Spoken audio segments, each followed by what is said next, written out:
this community, and what I learned out of this process so far. And of course, maybe in the break afterwards, I would like to hear your thoughts, because I know that some of you are also in this domain as well. So I'm Cristian Lascu. I'm the global advisory lead for Endava, and I'm responsible of mainly two things when it comes to this particular capability. Huh? Okay. I'm responsible of these two things. One of it's scaling and building this capability. And that has to do with, we have around 14,000 people, and has to do with preparing them to understand sustainable technology, speak sustainable technology, and also to be able to react to our customer needs when it comes to this. And on the other hand, I need to prepare the commercial framework and commercial approach that will actually enable those people that would have been prepared to actually have something to do and to work on. Otherwise, would have been rather useless. So that's something that my role has to do. And of course, I'm operating within a business unit. And the second level of framing that I want to offer you is how my business unit operates within the overall organization. The first and the most important thing, and this is why I also told you that I don't need to explain anything about CO2 emissions or anything like that. Maybe that's disappointing for some of you. But I don't have any ESG goals that I have to adhere to, not at this stage. And I don't have anything to do with any SBTI targets or anything like that within my business unit. Also an important thing that will frame your mind, I know, I know. An important thing also is that my business unit cuts across all the other business units within my organization. And that's creating a level of complexity that I assume you may imagine, because then you will play, or you need to play a lot more on influence rather than on something concrete in order to build this capability, right? It's not that easy as imposing it through a clear vertical reporting line. You need to play a bit more on influence.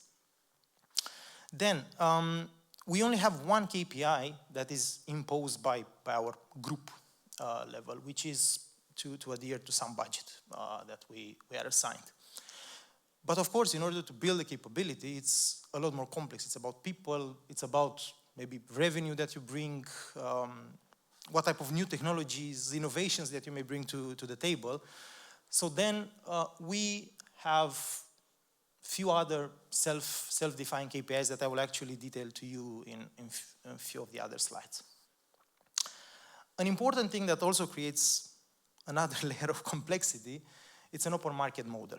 What does it actually mean is that we have a governance body that it's taking care of kind of everything when it comes to our people, resources, and so on. So it's ensuring that we have the right people to do this.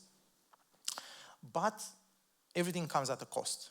Of course, everything comes at a cost within a business, that's self-explanatory, but that cost, it's actually transparent to us. So if we want to build a POC, do something for a customer, or whatever we need to do, we have that budget that we are aware of, and whatever we want to deploy as a resource somewhere, we know that cost and we are aware of that cost. So then we need to be very cautious of balancing this opportunity and the challenge that comes. And that's something that always comes with business cases, approvals, things that I assume you may imagine.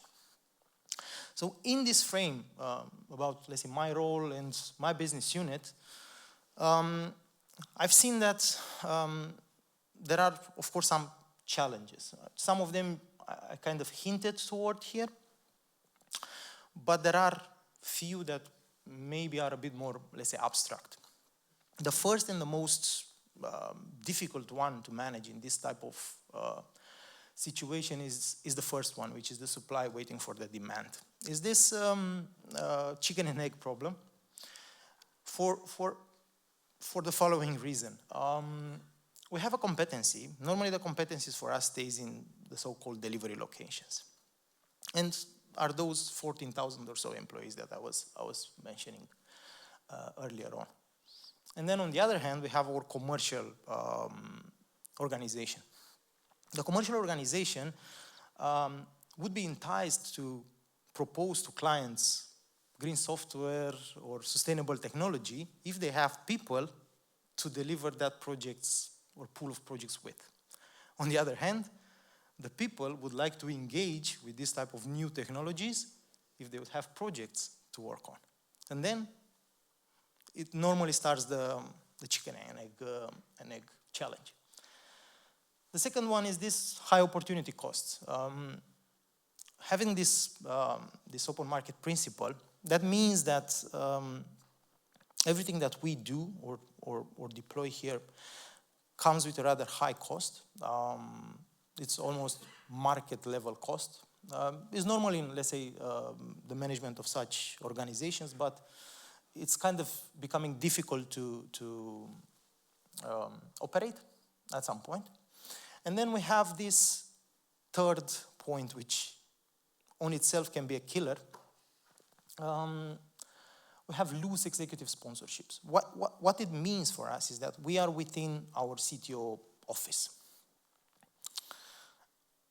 But beside the fact that we have this budget that is sponsored to us on a yearly basis, and we have some QBRs that we need to present to this particular person, we don't have something that is backing up us up. So we don't have like communication that comes from, let's say, the CTO of the organization that, hey, engage with these guys. We kind of operate like a startup within the organization, which comes with good things, but also some bad things as well, or some difficult things as well.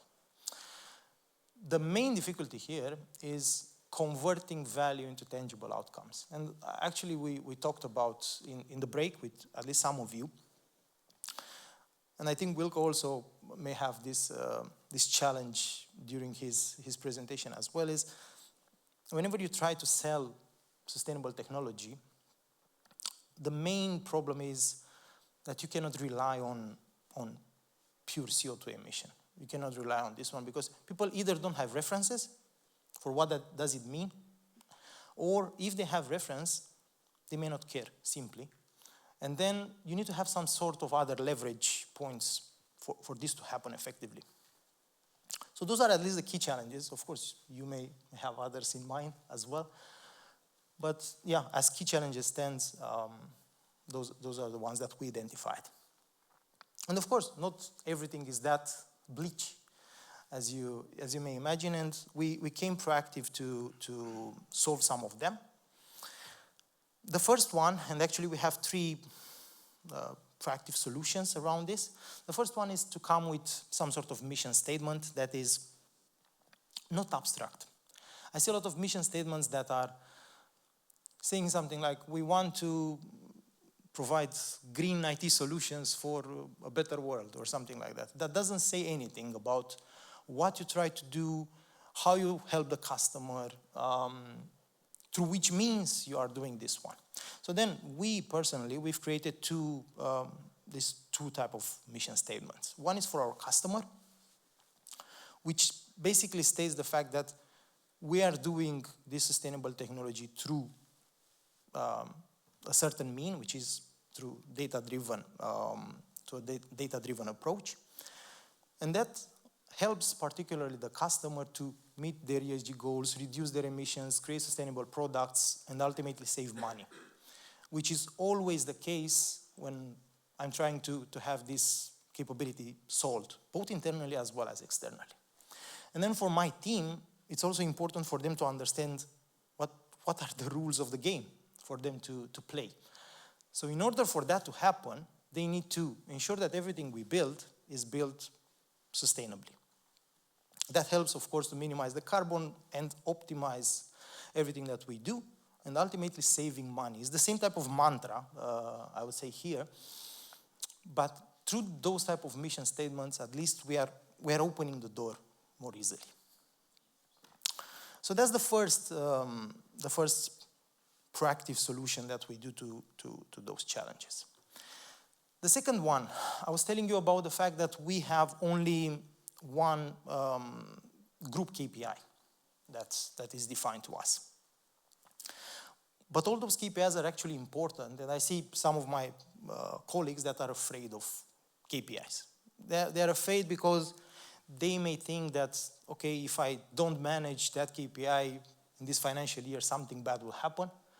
But those KPIs are actually very important to serve as your North Star, to have some sort of reference and to know where your road is doing, in which direction.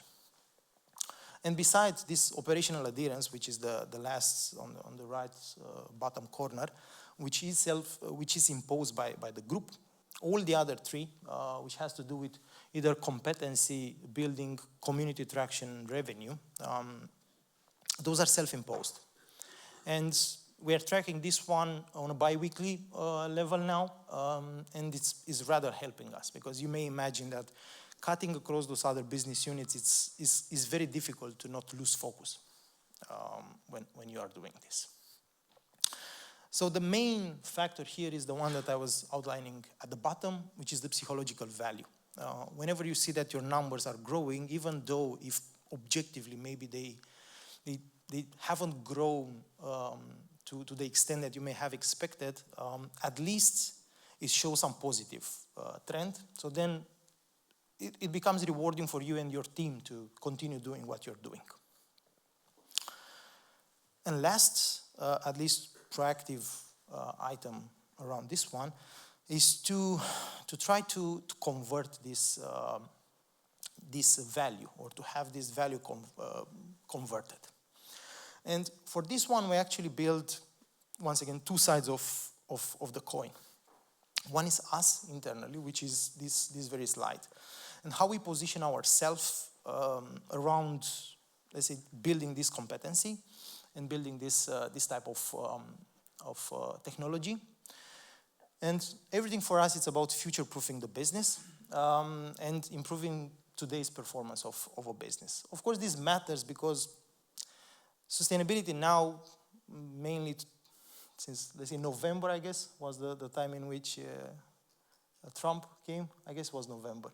So since that happened, sustainability became very abstract. But I still believe it's no longer optional, right? So then this may demand a bit more transparency, and through our means, we try to contribute. Also, companies that don't act in front of this one, of course, some of them still need to comply to some sort of regulations, and if they don't, of course, they face penalties, but it's also a risk mitigation point as well. And ultimately, this can also be a revenue enabler as well. A company may decide to use those type of solutions to build data products for their customers in their value chain. They may want to have those type of approaches in order for them to even decrease their costs, which ultimately it's creating more value for their business. But what is misunderstood here, at least in my opinion, is that whenever people are talking sustainable technology, they are still talking about CO2 emissions and so on.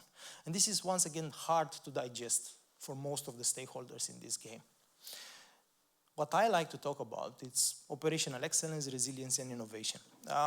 And this is a bit easier to explain, but still, we need to have this mindset of having at least some positive externalities that come with those type of actions that we are doing, which ultimately is reflecting in some lower CO2 emission and so on. But we are just not stating it like that. And of course, here I have some examples of few quick wins.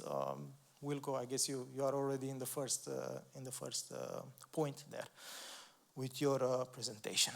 And on the other hand, we have the customer, which at least we try to map whatever we see from them as either feedback or discussions that we have with them with the offering that we put on the table, which is the previous slide, of course. And as we can see, the sustainability for our client has kind of the same components.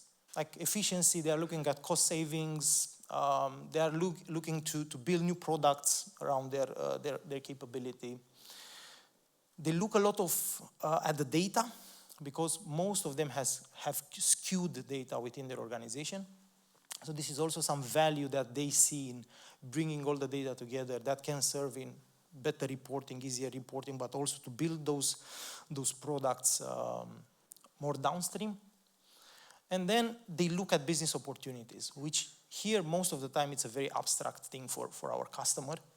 And normally we act as consultants here for them, as of course they may not see the things through or to the level of details that maybe we within the domain may see. And then, yeah, of course, we are trying to map whatever we try to offer to whatever they are expecting and try to basically speak their language. Here I wouldn't bother you too much. This is examples of those three pillars that we have, which is record and report, reduce and reimagine the ecosystem. I guess you can imagine in particular what everything is doing, but this has to do with, let's say, how our capability is positioned around each of them, which ultimately, and the most rewarding, I guess, for everyone, it's through this reimagining the ecosystem, which has to do with more business enabling opportunities. But in this context, nothing makes sense unless you speak the language of the customer or the language of even the people in your team that may not believe that this one is important even. So then everything is about tailoring the message to whomever you are talking to. It can be your team. We are talking about the stakeholders at the beginning, Anna, so everyone is a stakeholder in the end. So then everyone needs to be treated accordingly in this one. But in my view, the positioning here comes from core principles. And of course, here is an example which brings those results to the table. And the concrete example here, we have those two key figures, I would say, a CIO and the CTO. Each of them may have their own priorities in particular, and each of them may have their own set of values that they need to adhere to. Therefore, whatever we can bring to them shouldn't be something like a menu, a catalog of, hey, this is what we can do, please pick from here. It needs to be a bit more tailored. It needs to explain to them, based on their KPIs, their values, how we can help with the things that we are doing. With the same thing in mind, right? Trying to reduce the footprints, make things more efficiently. And then, going back to the idea of creating the capability itself. We have this first point that I was outlining, which is the demand and the supply dynamic.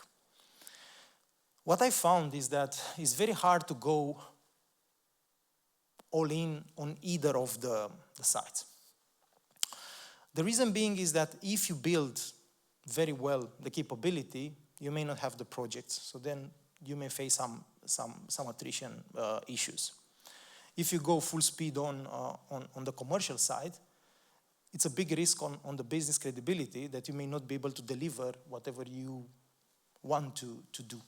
So the key here, it's parallelism.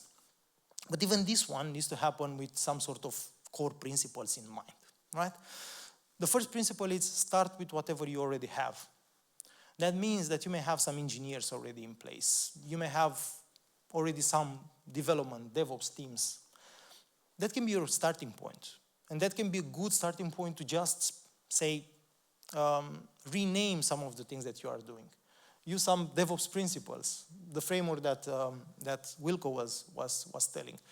Try to not reinvent the wheel, but rather start with something that you have. So that's one first thing. On the core that you have, try to build onion layers. So try to build those external capabilities all the time. So that's usually good few steps that is happening in the right direction. And that's on the capability building side. On the customer side, it's this low vital few. And this low vital few says something like, in very generic terms, right? And it happens for most of the companies, that 80% of the budget comes from around 20% of the customers. Those 20% of the customers are your key customers at that point. And your key customers because they may be willing to talk to you, that's first thing. Most of them may not be willing to talk to you even. So that's already a good thing. And then a more important thing is that they may be willing to experiment with you, which you need some proving ground. Otherwise, everything staying on a computer at some point may not be that helpful if it's not at scale, right? So scaling, it's about parallelism, and it's about leveraging those two items that you can have at hand. And now, nothing can happen without innovation. Innovation here is the enabler of everything like this. It's either about thinking that sustainable technology is only a new word that we offer to existing capabilities that you may already have in the companies that you represent, or you may think of a completely new revolutionary approach. Either way, that's innovation. But even innovation has some key aspects. Innovation needs to be organic. It needs to go and be bottom-up. You may imagine that if somebody comes to you and say, hey, innovate now, this may not happen. Or if it happens, maybe it's not the best type of innovation that you may expect. But if it comes from you, from within, and then this is supported by the company, then that's true innovation. So this is where innovation needs to be organic and bottom-up. The same onion principle, I'm not reiterating this one, but I guess you got the point there. And everything around innovation is about this collective intelligence. If you have innovation that is done only by one person, that person may run out of ideas, may see that they have a narrow vision at some point. But if you have more people that are contributing to the same type of ideas, and you funnel that level of ideas together, you have this collective intelligence. And this is normally sparking this bonfire that is driving the actual capability build-up. Otherwise, it's kind of very hard to do it with a handful of people. Here are also some quotes from Matt Ridley. It has a few good books on innovation that I recommend, but I will leave this one with you for the future. And then toward the end, I want to put everything together. So we were talking about initially this mission, and to be clear and to have this mission statement that makes sense and can be comprehended by the customer. We talked about having some sort of metrics that will serve as your North Star for this one. We talk about trying to convey value, otherwise, of course, our goal may be to be greener and reduce the CO2 emission and the world to be better, but maybe not everyone cares. So then you need to find new avenues in making this one happening. You need to scale your capability, because otherwise you may have wonderful ideas, but if you cannot push them out, once again, it's something that would be not that valuable as you think. And then everything needs to happen with some sort of innovation in mind. And then you need to encourage that innovation to happen. And then, of course, a few bullet points here. The value creation, not compliance, is the true driver of sustainable technology adoption. It's capturing those positive externalities, because I guess this is the first slide in which I even mentioned CO2 emission out of everything. But in the end, the goal is the same. It's only how you package it until you reach that point.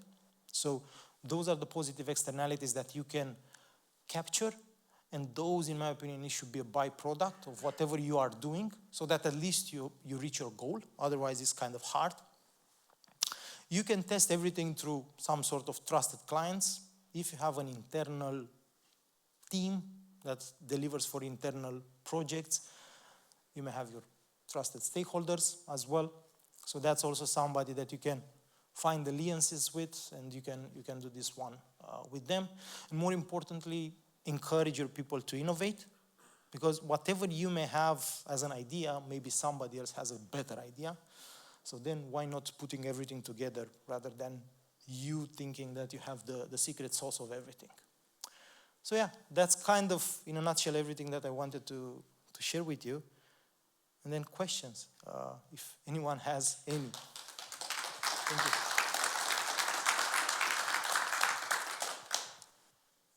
I said that it's a lot more abstract than the others. A lot less CO2 emissions, a lot less frameworks. So if you would like to advise a team, development team, what are the 2-3 top things you would give them to make this topic less about CO2 and more about the things you were talking about? I would say try to find efficiency points in your day-to-day life. So what can you make, are you able to make more efficiently, so that you can show to your main stakeholders, your managers, whoever that might be, that they can have a good, valuable byproduct. If you are thinking of a footprint of an infrastructure, maybe are servers that are used in production for years that people may not know about. That's a good starting point. Just assess that one, push it out to your decision makers. If you have some new ideas of maybe new frameworks, such as yours, for example, that's also a good approach. As long as you are able to convey that value and to detail that business opportunity to your decision maker, it should be enough, I would say, to go further.